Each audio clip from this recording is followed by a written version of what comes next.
there everyone, it is me, Tirza from healthyveganlife.com, and today I want to make a video where I talk more about budgeting your diet. Budgeting your diet? Like budgeting your grocery expenses is what I meant. Because a while ago, I think quite a while ago, I made a video called Is a Vegan Diet Expensive? Where I laid out all the costs of different meals that I might have throughout the day on a starch-based diet to show you that you can really eat very cheaply this way if you keep it simple. But today I want to just give you a few more strategies for sticking to a budget of 100 euros a month.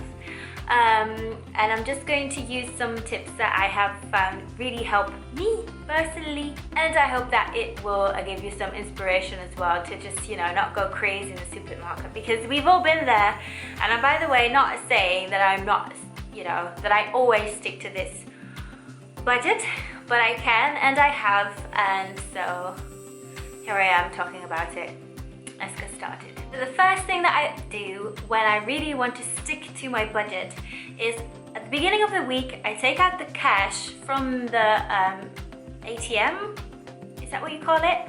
Like from the machine, I take the cash, which is in my case like 20 euros, sometimes a little bit more, and that is all the money that I'm allowed to use for that week to spend on groceries. And I find that when I use cash money and I keep an eye on it, I spend way less money than if I just use my card in the supermarket.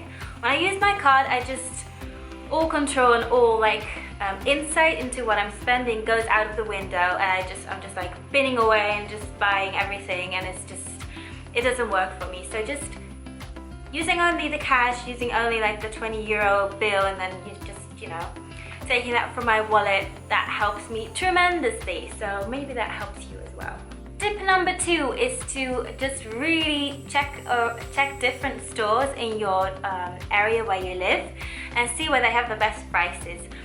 So there's this one supermarket where I get most of my fruits and veggies because they're cheapest there and they're really great quality. I'm not going to say the store because I don't want to be advertising. It will be different everywhere. And there's another store where I get my soy milk and my soy yogurt because they have the cheapest soy milk there, and also I get my brown rice there because it's the only place I've been able to find 1 kilo of brown rice for €1, which is a great deal.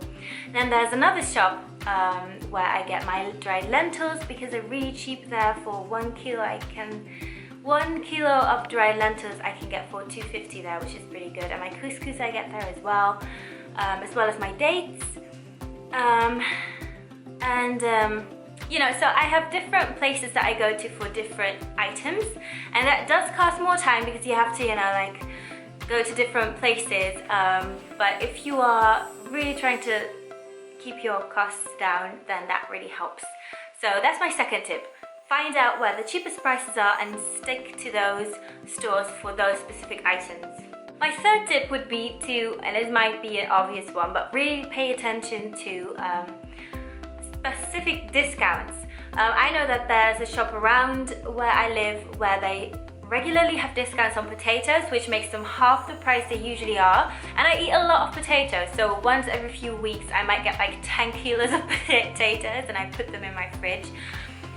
So if there are things that you buy a lot and they are on discount, just stock up on them. I mean, you can use discounts against you or for you. So oftentimes what they want you to do in the supermarket is to buy more than you otherwise would. To just walk through a supermarket and be like, oh, this is on discount, I'm going to get this now, even though it wasn't on your list.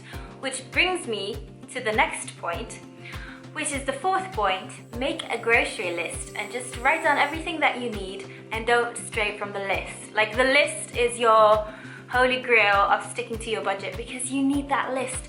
You could just figure out what you need, and anything else that you might be attracted to in the store, no, it's just not going to help you because you only need the things on your list. My fifth and final point is stay away from the crazy vegan foods and save them for a special occasion, and just stick to whole plant foods. Just get that oatmeal in your life, and the potatoes and the couscous and the lentils and the brown rice, and you'll be good. If you haven't already, please check out my recipe ebook. It really has awesome recipes that will help you out greatly on a vegan diet.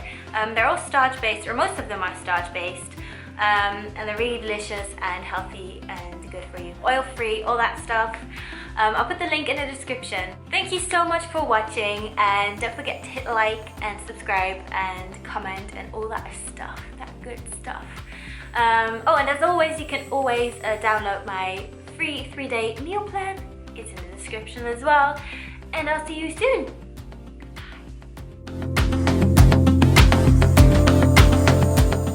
I have to make this video very quickly, by the way, because I discovered that ever since I've been using my new camera, I get this really high noise. I'm not sure if you can hear it because I have a ridiculously crazy ear where I'm capable of hearing like bats and stuff. I can hear really high-pitched noises. So I don't know if you can pick it up. Please let me know in the comments, by the way, if you've picked up on a really high noise. It's like, it just keeps going throughout the video. And I haven't had that before with my other camera, but I was thinking that because I tried different options on my camera itself to just try and get rid of that noise, but it never worked. And then I figured maybe there's something in my room that is making that noise that it's picking up on, and I discovered that it's probably my freezer. So I turned off my freezer now, so everything is thawing, so I gotta really hurry up with this video. So the things I do for you guys, but yeah. Anyway, the 5th and final tip that I have for you is I have forgotten my train of thought.